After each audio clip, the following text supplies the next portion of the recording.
मकर संक्रांति, पोंगल और उत्तरायण नाम भिन्न किंतु उत्सव एक।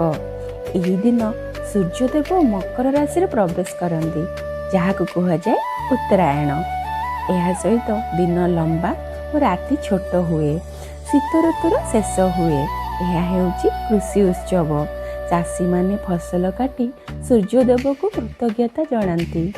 सारा भारत में राशि और गुड़ पूजा करा जाए, किंतु ओडिशा रे अलगा मकर चाउल पूजा करा जाए। कंचा चाउल प्रस्तुत यही पवित्र भोग श्री जगन्नाथ और सूर्यदेव को अर्पण करा जाए। पुरी श्रीमंदिर रे उत्तरायण यात्रा, मकर बेढ़ा और 84 भोग दृश्य हुए अपूर्व। मकर संक्रांति माने नुआ आरंभ, प्रकृति प्रति कृतज्ञ। आपको यही आध्यात्मिक वीडियो भल लगी थाए तेरे वीडियोटी को लाइक करंतु, आपण मतामत कमेंट माध्यम आम सहित शेयर करंतु एवं आम मितारा ब्लॉग चैनल को सब्सक्राइब करंतु।